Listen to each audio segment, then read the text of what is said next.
यमहं वदामि तं वदेथ। नमो तस्स भगवतो अरहतो सम्मा सम्बुद्धस्स।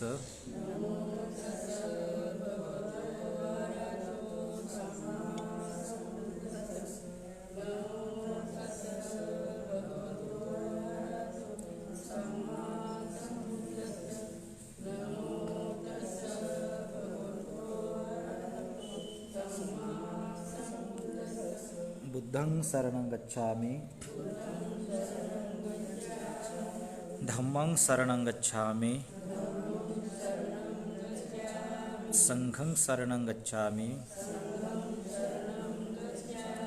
द्वितीयंपि बुद्धं शरणं गच्छामि, द्वितीयंपि धम्मं शरणं गच्छामि, द्वितीयंपि संघं शरणं गच्छामि, तृतीयंपि बुद्धं शरणं गच्छामि, तृतीयंपि धम्मं शरणं गच्छामि, तृतीयंपि संघं शरणं गच्छामि, पानातिपाता वैरमणि सिक्खापदं समाधियामि।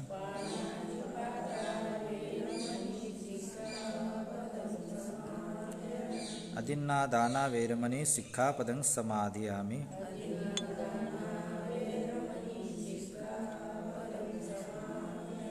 कामेशमिच्छाचारा वैरमणि सिक्खापदं समाधियामि।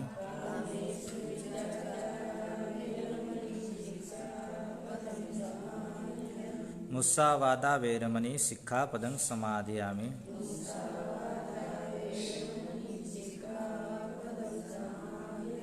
सुरामेरय मज्जपमादठाना वैरमणि सिक्खापदं समाधियामि।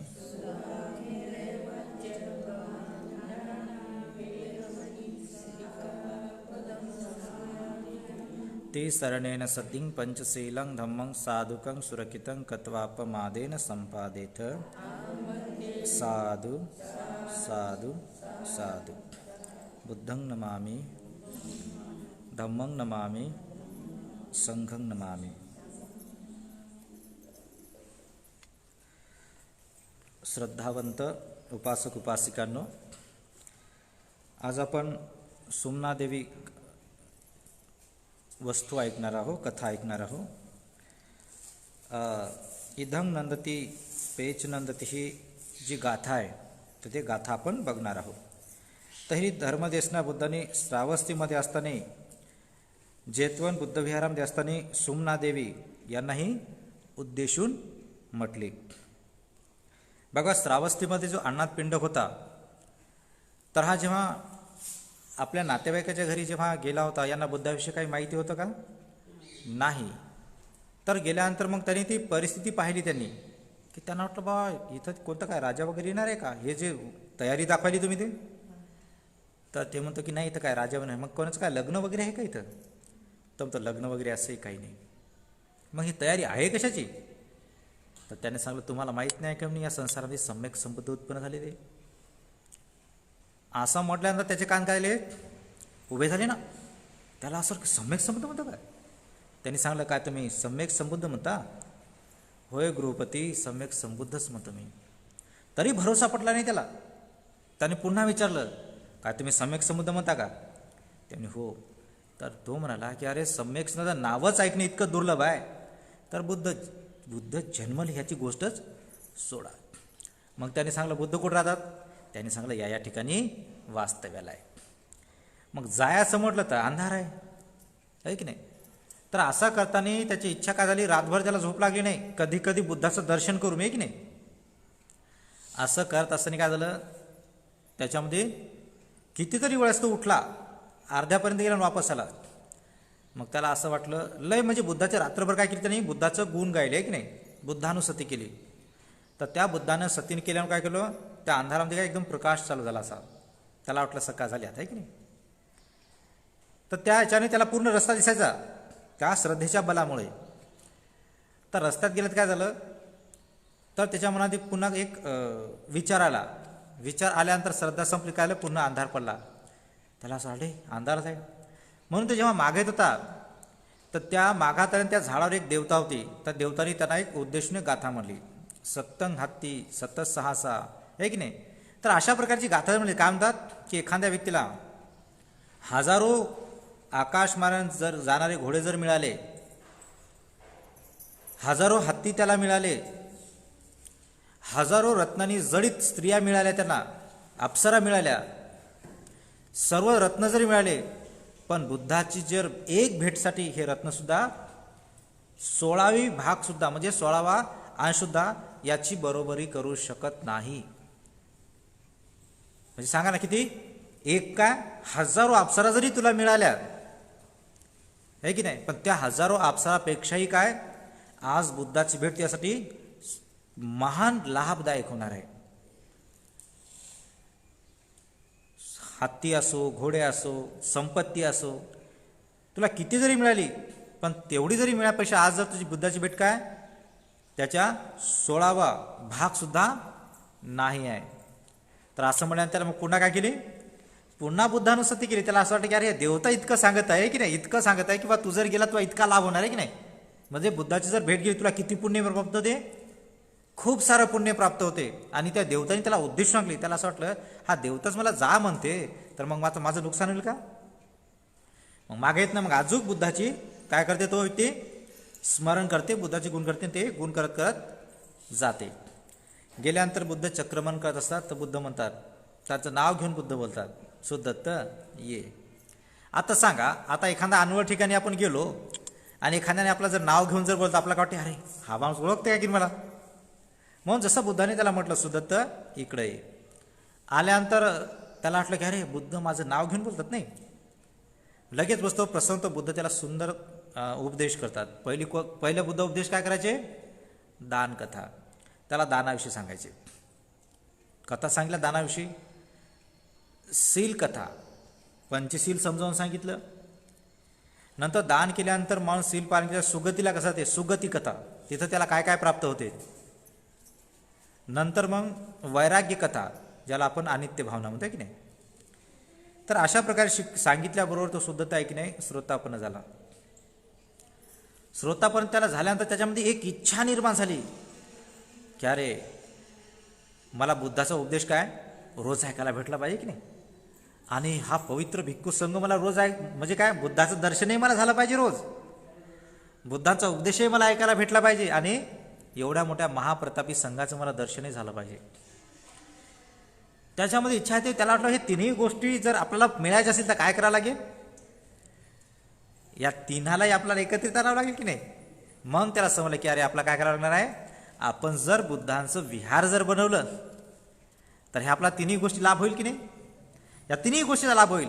म्हणून म्हणतो म्हणते माझी इच्छा आहे भिक्खू संघाला विहार बांधून द्यायचं आहे. तर म्हणतो म्हणते विहार कसं असलं पाहिजे आणि कुठं असलं पाहिजे.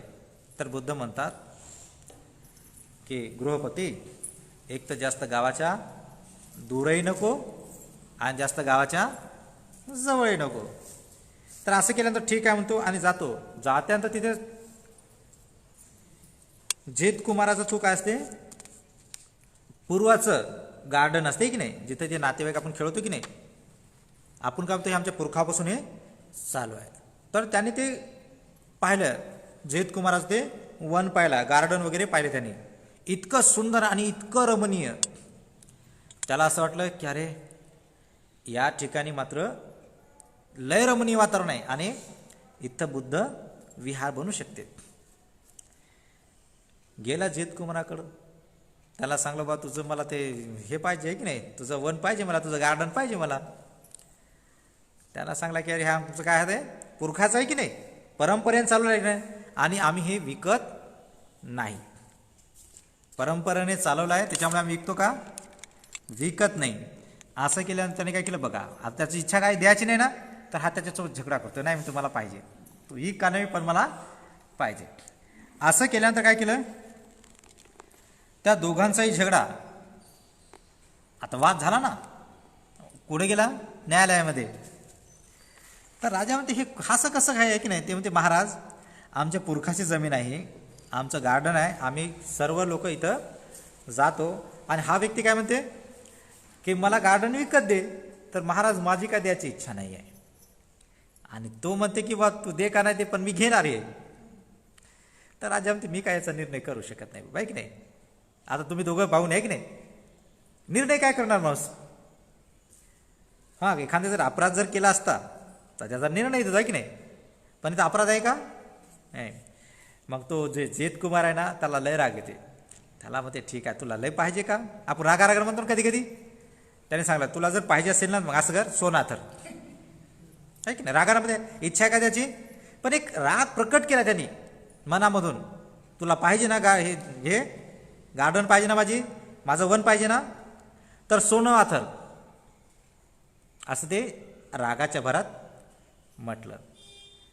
बस ऐकलं की निघला घरी. हे त्याला असं वाटलं की बघ आता की नाही असं म्हटलं तर कोणी काय करेल का. लगेच गेला की दासाला सांगितलं आपल्या सर्वाला की चला काढा सोनं आपल्या इथं. लागले आथरायला, कितीतरी आथरलं. तर हा चालला, आता दुपार झालं मस्त लाग्या, जेवण केलं, त्याला वाटलं चला आपल्या बगीच्यामध्ये गार्डनमध्ये वनामध्ये फिरायला प्रसन्न ठिकाण होईल. हा गेला, त्याला काय दिसलं समोर, ते सोनं आथरायलं. त्याने विचारलं अरे हे काय करायला म्हणजे तू, मी तुला असं सहज म्हणलो होतो पण तू आथरलं का. तर तो म्हणतो की श्रेष्ठी तुला याच्या खाली धन आहे ते दिसलं नाही आणि म्हणून तू आथरायला, एवढं आथरायला त्याच्या खाली लय असं की नाही म्हणून तू द्याला ना. असं म्हणल्यानंतर ते म्हणते की अरे नाही तसं काही नाही, मी या ठिकाणी काय नाही आहे, इथं मी एक बुद्ध विहार बनवत आहो. या ठिकाणी महाप्रतापी बुद्ध येणार आहेत, ज्याला आपण 10 बलधारी म्हणतो. दुसरी गोष्ट इथं बुद्धांचा महाप्रतापी भिक्खू संघ वास्तव्यास येणार आहे. तर त्या वास्तव्य इथंच राहिलं पाहिजे, त्यांच्यासाठी मी निवासस्थान बनवतो इथं. तर त्यासाठी काय करतो मग त्याने भिक्खू संघाचे गुण सांगले. आहुनयो पाहुनयो दक्षिणयो अंजली करणयो अनुत्तरंग पुण्य खेतंग लोकांसाठी. त्या भिक्खूला जर थोडंसं जरी दान दिलं त्याचं महान पुण्य प्राप्त होते. ते ऐकता ऐकता काय झालं, त्याच्यामध्ये श्रद्धा झाली ना. नाहीतर बघा वाद होता, आता पुन्हा आता न्यायालयामध्येच गेला असता तो व्यक्ती.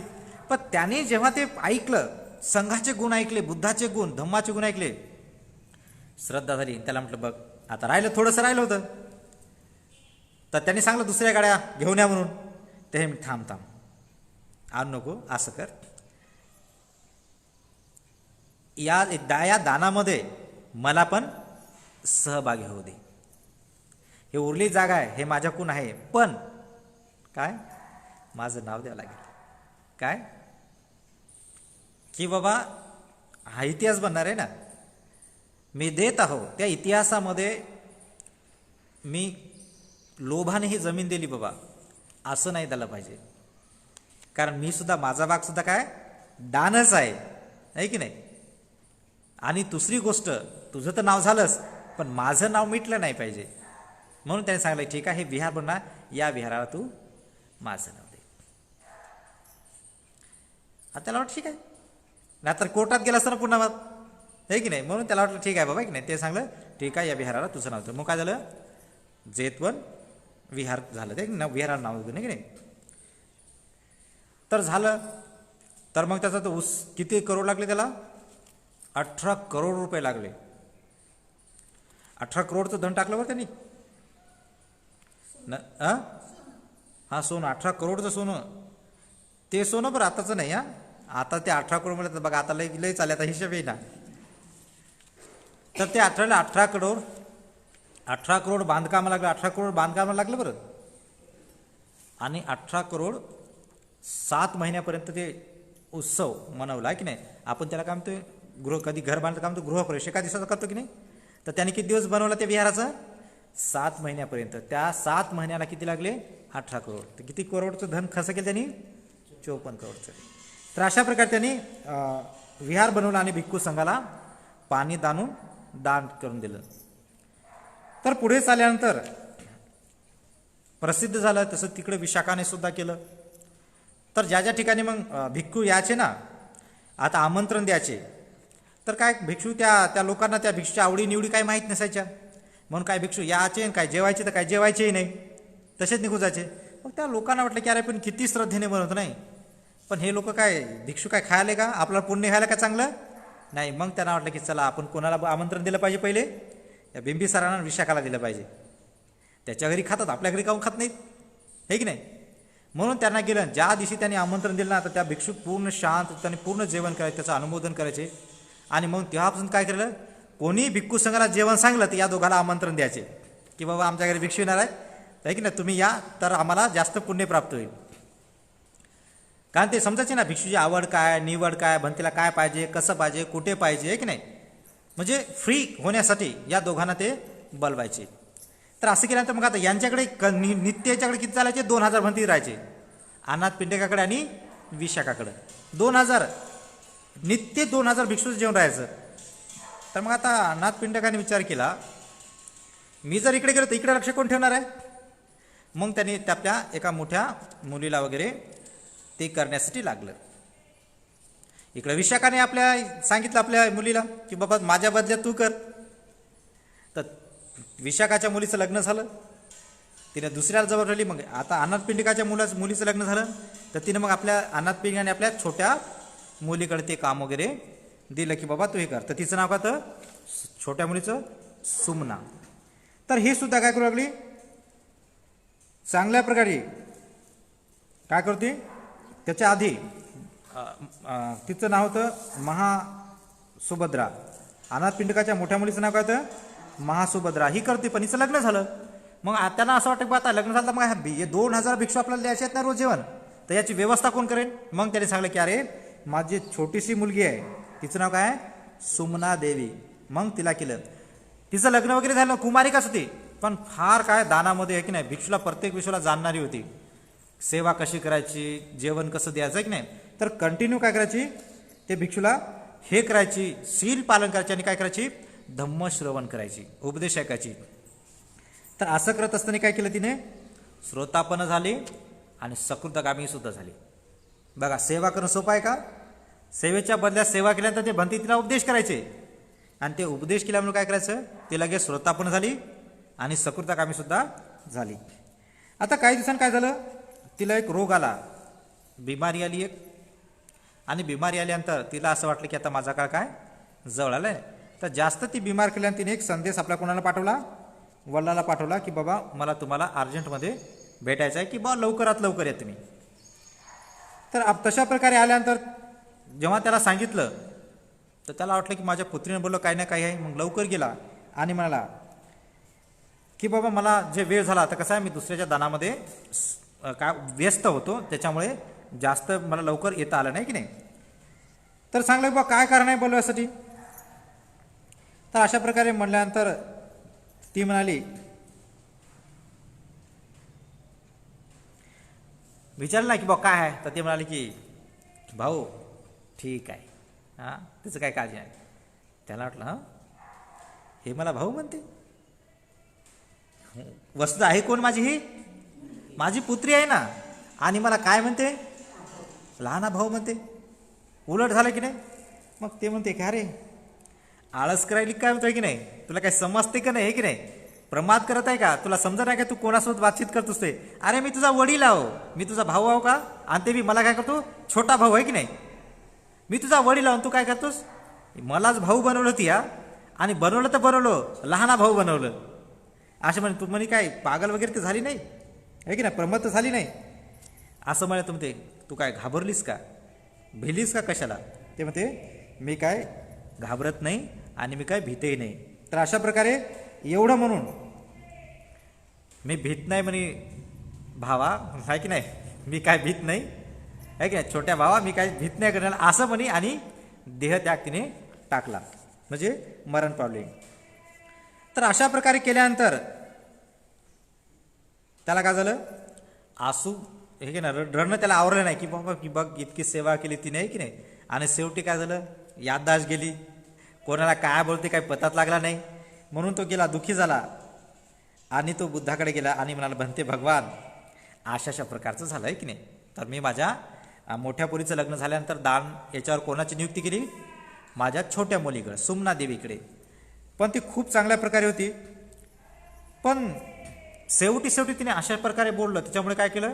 मला ते काय आवडलं का? नाही आहे. की अशा प्रकारे म्हणल्यानंतर सांगितलं, बुद्ध म्हणतात, बुद्ध मग त्याच्यावर्षी अनित्य भावना सांगतात. बुद्ध म्हणतात की जे कोणी उत्पन्न होतो तो व्यक्ती काय होतो?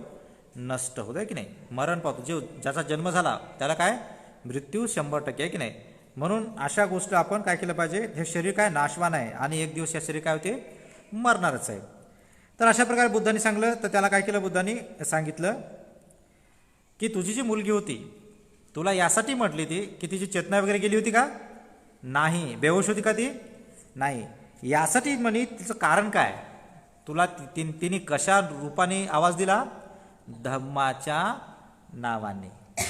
गृहस्थ जीवनाच्या नावाने केला का? नाही. धर्मानुसार जर म्हटला तर तू कोण आहेस? श्रोता पण नाहीस. आणि ती काय? सकृतगामी. म्हणजे तुझ्यापेक्षा तिचं पद मोठं आहे ना. म्हणून धर्मानुसार ती म्हणली की भैया, म्हणजे ती तुझ्यापेक्षा मोठी आहे ना. आणि म्हणून तुला काय सांगितलं? धर्मानुसार भाऊ.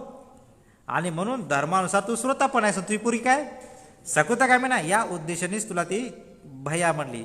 तर असं प्रकारे ती म्हटली आणि तिने असा देहत्याग केला. तर असं म्हणल्यानंतर ते म्हणते भंते भगवान माझी पोरगी कुठं उत्पन्न झाली? मग बुद्ध म्हणतात की तुझी पुत्री तुसित देवलोकामध्ये उत्पन्न. बघा भिक्खू संघाची जी कंटिन्यू सेवा करते ना, ते बघा कुठं उत्पन्न होते? तुसित देवलोकामध्ये. कारण सर्व सुंदर जर म्हटलं तर तुसित भवनच छान आहे की नाही. तिथे बुद्धाची आई राहते. आणि बोधिसत्व कधी मरण जर पावले तर तुसित देवलोकामध्ये जातात. आताही जे बुद्ध आहेत कुठे आहेत? तुसितमध्येच. आता हे सुमना देवी कुठंच आहे? तुसितमध्येच आहे. तर अशा प्रकारे तिचं देहत्याग केल्यानंतर ते तुसित देवलोकामध्ये उत्पन्न झाली. तर अशा प्रकारे म्हणल्यानंतर इथं ते एक गाथा बुद्ध म्हणतात, इदं नंदती पेच नंदती कत पुण्यो उभयत नंदती पुन्नं मे कतंती नंदती भियो नंदती सुगतीं गतो. जो इथेही सुखानं अनुभव करतो की मी दान पुण्य केलेलं आहे आणि त्या दान पुण्याच्या बळाने काय मी जीवनभर सुख अनुभव केला, थोडासा तर दुःख अनुभव केला का? बघा भिक्खूची सेवा केल्यानंतर किती आनंद प्राप्त होते माणसाला. सील पालन करणे आहे की नाही, हे फळ प्राप्त करणे. बघा विशेष काय सकृतागामी झाली ना, किती सुखी झाली की नाही. बघा आता सकृतागामी व्यक्ती किती 3 जन्मात आरंत होऊन जातो आणि श्रोतापन्न व्यक्ती 7 जन्मामध्ये. तर अशा प्रकारे तिच्या जीवनामध्ये लहानपणापासून ते मृत्यूपर्यंत किती सुखाने राहिली ती. आणि मरण ज्या पाली तर कोणत्या ठिकाणी गेली? ज्या ठिकाणी सर्वात जास्त सुख आहे त्याच ठिकाणी ती उत्पन्न झाली. आणि तिथे गेलं काय म्हणतो की बघा मी इथेही सुखाने सुद्धा आहे की नाही. म्हणून मी कशा प्रकारे सुखाने ते सांगते की अरे मी भिक्खूची सेवा केली, सील पालन केलं, सर्वांसोबत मैत्रीण राहिलो, चित्ताने राहिलो, कोणासोबत वैर केला नाही, आनंदाने राहिलो आहे की नाही, खुश राहिलो, प्रसन्न चित्ताने राहिलो. पण आता मरण पावलो त्याच पुण्याच्या बलाने आज मी तुसित देवलोकामध्ये उत्पन्न आणि इथे सुद्धा काय सुखच आहे. तर म्हणून इथेही आनंद मानतो आणि मरण पावल्यानं सुद्धा काय तो तो आनंदच मानतो, म्हणजे इथेही सुखी तिथेही सुखी, आणि की बा मी जे पुण्य केलं त्या पुण्याच्या बलाने सुद्धा काय होतं, मी इथं सुखी हो आणि आनंदित आहो, आणि त्या पुण्याच्या बलानेच कमी मी सुगतीला प्राप्त हो, आहे की नाही. भियो नंदती सुगती गतो. तर अशा प्रकारे सुखमय जीवन तो व्यक्ती हे करतो.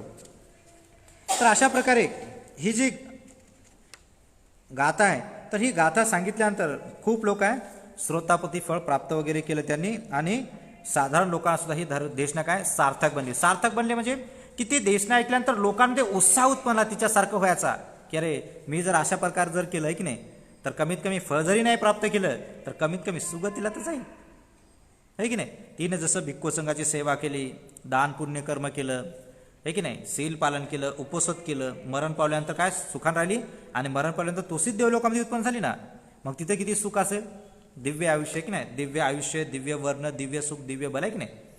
तर ह्या गोष्टी ते प्राप्त आहे. तर म्हणून त्या लोकांनी काय केलं, ते उपदेश ऐकल्यानंतर तिच्यासारखं राहण्याचा प्रयत्न केला, भिक्खूची सेवा करणे, हे करणे, ते करणे. तर म्हणून आपण काय म्हणतो त्याला, की ही धर्मदेशना बऱ्याच लोकांना काय सार्थक झाली. तर आपण हे जेव्हा देशना ऐकतो तर आपल्यामध्ये ते एक उत्साह उत्पत्ती, की बघा आपण जरी सुखी नाही आहे, पण ठीक आहे इथं नाही, पण कोणतं ठिकाण सुखाचं आहे, मरण पावल्यानंतर सुगती सुखान ठिकाण आहे. मग आपण जिथे जरी सुखी नाही राहिलो, दुःख आहो, तर बुद्ध म्हणतात रडून पडून तो मार्ग करा तुम्ही, तिथे प्राप्त व्हा. मग रडून पडून करणे म्हणजे की बघा दान देताना मात्र किती वाईट वाटते, दुःख आहे की नाही. भिक्खूची सेवा करणं सोपं आहे, सुखदायक आहे का आपल्यासाठी, नाही. म्हणून याला म्हणतात, बुद्ध म्हणतात रडून पडून करा पण पुण्य करा. भिक्खूची सेवा करण्यासाठी आपल्याला इच्छा होत नाही, बुद्ध म्हणतात रडवून इच्छा तयार करा पण सेवा करा. दान देताना बघा आपल्याकडे दान द्यासाठी कधी काहीच नाही, बुद्ध म्हणतात कष्ट करा, मेहनत करा खूप, आहे की नाही, आणि नंतर दान करा. याला म्हणतात बुद्ध रडून पडून काय करा पण करा, पुण्य करा. तर हे पुण्य तुम्हाला ज्या ठिकाणी सुखी जीवन आहे ते पुण्य तुम्हाला त्या ठिकाणी घेऊन जाते. तर म्हणून आपल्यासाठी सुद्धा ही देशना काय सार्थक होते. म्हणून आपण जेव्हा ही कथा ऐकतो तर आपल्यामध्ये काय झालं पाहिजे, उत्साह उत्पन्न झाला पाहिजे धर्मामध्ये प्रतिष्ठित होण्यासाठी, त्यानुसार चालण्यासाठी, की ठीक आहे त्यांनी तेवढं केलं पण मी माझी गती कशी ठेवल, मी कासवाची. त्यांनी फास्ट केलं पण मी काय करेल, जेव्हा जेव्हा भिक्खू संघाला संधी मिळाली सेवा करण्याची ती संधी मी गमावणार नाही. जेव्हा जेव्हा दान द्यायची मला संधी मिळाली तेव्हा तेव्हा मी दान देईल. जेव्हा कंटिन्यू शीलाचं पालन करेल, उपवासत करेल, आहे की नाही. तर हे काय, हे संधी जेव्हा जेव्हा मिळाली ती संधी मी सोडणार नाही.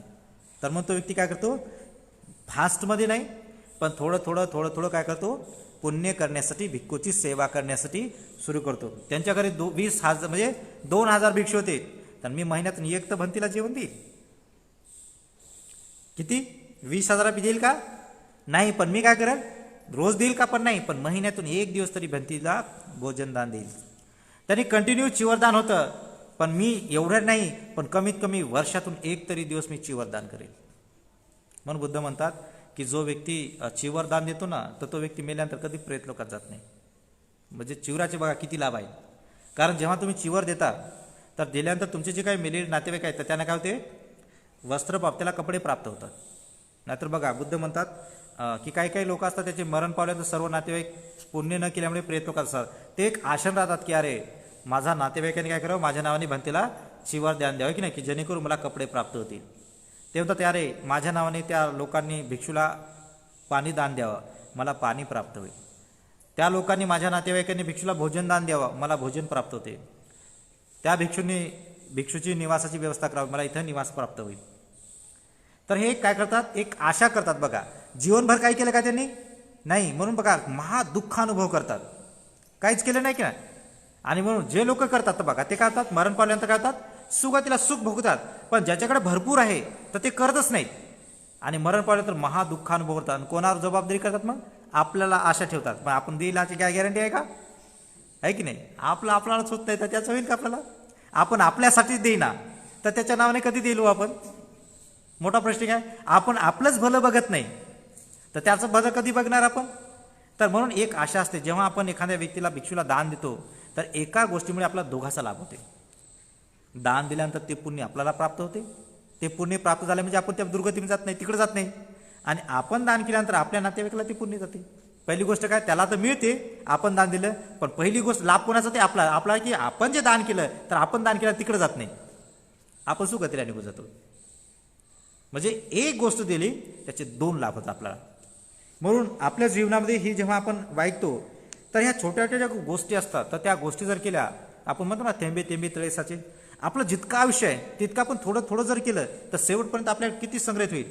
पण असं नाही केलं पाहिजे, त्या टंकीला छेद नाही पाडले पाहिजे, जेवढं टाकलं तेवढं खाली नाही गेलं पाहिजे. खाली नाही गेलं बघा, काय काय लोक देतात ना तर लय म्हणतात, लय आपलं परिचय सांगून देतात की नाही, भंतेजी आमच्याकडे असंच आहे हो, आम्ही लयच गरीब आहो आणि आम्ही तसंच आहे की नाही, आपलेच कारण सांगत बसतात. म्हणजे त्या दानाची जी चेतना आहे तर ती चेतना काय होते, नसते. कधी कधी बघा दान देतात ना, तर दान दिल्यानंतर बघा काय काय लोक भंतेला खूप बोलतात, भंतेजी घ्या दान म्हणतात. ते काय म्हणतात, टंकीत तर पाणी टाकलं पण त्याला टाकलं छेद आहे की नाही, ते राहील का नाही याची गॅरंटीच नाही. नाही तर दिलं ना तर सांगत बसात, आम्ही दान दिलं भंतेजी, तुम्ही त्याचा खराब व्यवहार तुम्ही कसं चांगला करा ना, त्याचे पैसे आहे की नाही, आणि तुम्ही हेच करायले आणि तुम्ही तेच करायले, तर टाकलं त्यांनी छेद, म्हणजे ते टाकलेले सुद्धा पाणी राहत नाही. म्हणून बुद्ध म्हणतात की उपासकांनो दान देताना प्रसन्न राहा आणि दान दिल्यानंतर सुद्धा प्रसन्न व्हा. म्हणजे तुम्ही दान दिल्यानंतर बघा, बुद्ध म्हणतात तुम्ही दान दिल्यानंतर फेकून जरी दिलं तर तुमच्या मनामध्ये काहीच आणू नका, कारण का तुम्ही दिलं तो त्या दानाचं काही करू मग, पण तुमच्या मनामध्ये त्या दानाविषयी त्या व्यक्तीविषयी कडूता नका निर्माण करू. असं नाही नका करू की अरे मी फालतू याला दान दिलं बाबा, हे की नाही, मी दान दिलं बघा काय काय करायला माणूस आहे की नाही. तो व्यक्ती काही करू, आपण जे दान दिलं तर दान दिल्यानंतर सुद्धा आपल्यामध्ये ती प्रसन्नता ठेवायला लागते. नाही तर कसे होते, आपण दान देताना प्रसन्न होतो पण दान दिल्यानंतर प्रसन्नता ठेवत नाही. तर बुद्ध म्हणतात की त्यांना तर प्राप्त होते पण त्याचा यूज वापर करू शकत नाही तो व्यक्ती. बघा ना किती लोक श्रीमंत आहेत, किती पैसा आहे, त्याचा वापर करत नाहीत लोक, आहे की नाही. खूप पैसा, किती असं गरिबीसारखं जीवन जगतात तुम्ही पाहिले असेल. तसंच कोणाला तरी भंतीला दान केलं आणि दान केलं पसंत राहिला, बघा त्याची त्या दानामुळे त्याला खूप संपत्ती प्राप्त आहे पण त्याचा वापर जमना, त्याला लय चिंगूस राहत होतो की नाही, लय चिंगटपणा करतो तो. कोणाला द्यायचं म्हणलं तर लय असा आरामशीर होतं की नाही, मरण पाडलं तर सरकार जमा होते, नाहीतर मग त्याच पैशाला मारामाऱ्या होतात घरच्या, प्रॉपर्टी त्याची आणि झगडे दुसऱ्याचे, मारामारी होतात, खून होतात. म्हणून बुद्ध म्हणतात की दान देतानाही प्रसन्न राहिलं पाहिजे आणि दान दिल्यानंतरही प्रसन्न राहायचे. असा व्यक्ती जेव्हा करतो ना तर ती प्रॉपर्टी काय करतो, तो प्रॉपर्टी काय सुखानं करतोय की नाही, त्या प्रॉपर्टीमुळे दुसऱ्याचा खूनही होत नाही. ती प्रॉपर्टी काय करते, सर्वांना पुण्यानुसार जे संपत्ती प्राप्त होते तर ती संपत्ती सर्वांना जोडते, तोडत नाही. म्हणून आपण जेव्हा दान करतो तर दान देताना आपल्यामध्ये 2 गोष्टी असल्या पाहिजे की हे दान मी देतो, हे दान मी माझ्यासाठी देतो, माझ्या हितासाठी देतो, माझ्या सुखासाठी देतो, माझ्या मंगलासाठी देतो, हे की नाही. आणि हे दान कर्म देतो तर माझे जे काही पूर्वज मेलेले आहेत तर हे त्यांच्या नावाने सुद्धा मी या पुण्यातला भाग मी त्यांना सुद्धा देतो, ते सुद्धा काय होते सुखी, ते सुद्धा मग म्हणतात की अरे हे संपत्ती माझ्या नातेवाईकांनी मला मिळेल, आहे की नाही. म्हणून ते म्हणतात की अरे माझे नातेवाईक सुखी हो, त्यांचं मंगल बघा, त्यांचा आशीर्वाद आपल्याला मिळते. म्हणून आपण जे दान करतो ते दान आपलं वाहायला जात नाही, ते उलट वाढते. म्हणून आपल्या जीवनामध्ये हे करत असताना आपण प्रसन्न चित्ताने ही गोष्ट केली पाहिजे. म्हणून तुम्हाला जास्त न सांगता इथेच थांबतो. तुमच्या सर्वांचं मंगल हो. साधू साधू साधू.